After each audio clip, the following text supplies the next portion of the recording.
The jobs of 1.6 million people are in jeopardy due to COVID-19 lockdowns around the world.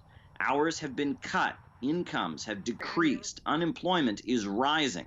But the problems did not start with the pandemic. For millions of workers, no income means no food, no security, and no future. Millions of businesses around the world are barely breathing. They have no savings or access to credit. The International Labor Organization points out that roughly half of the global workforce has a precarious existence, where their livelihoods, their access to food and health care and other necessities of life can be cut off at any moment due to problems in the market.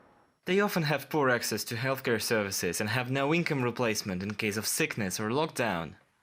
Many of them have no possibility to work remotely from home. Staying home means losing their jobs, and without wages they cannot eat. 2 to 3.3 billion people function within what's referred to as the informal economy.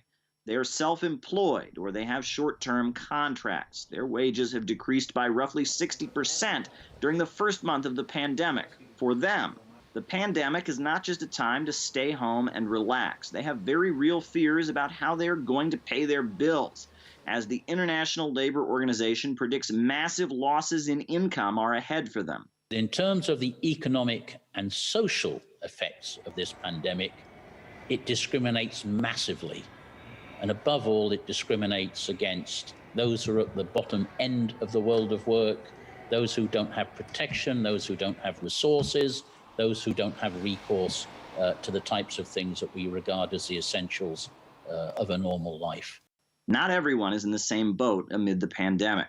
A new study shows that the 500-plus U.S. billionaires have seen their combined wealth surge by roughly $282 billion, with 8 of them gaining $1 billion each since the beginning of the year.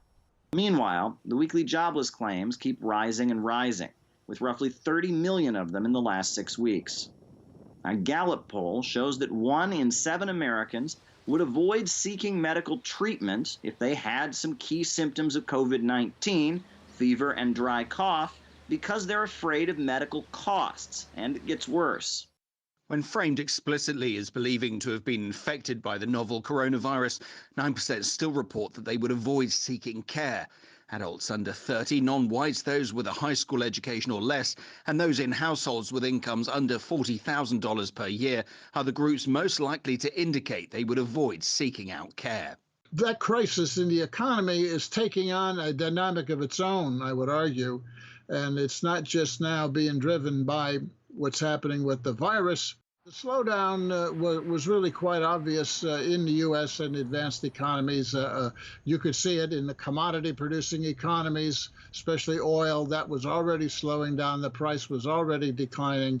You could see it in global trade, which was barely growing, global GDP that was slowing. So it, the process was already underway, and it probably would have, unraveled in a much slower way. And clearly, though, the virus effect has precipitated an acceleration of the contraction. It clearly does discriminate. It is hitting the working class harder, and certain segments of the working class even harder. While there may not be many big parades with red flags this May Day, it seems that the pandemic has made apparent many of the issues that working class organizations have been trying to highlight for so long.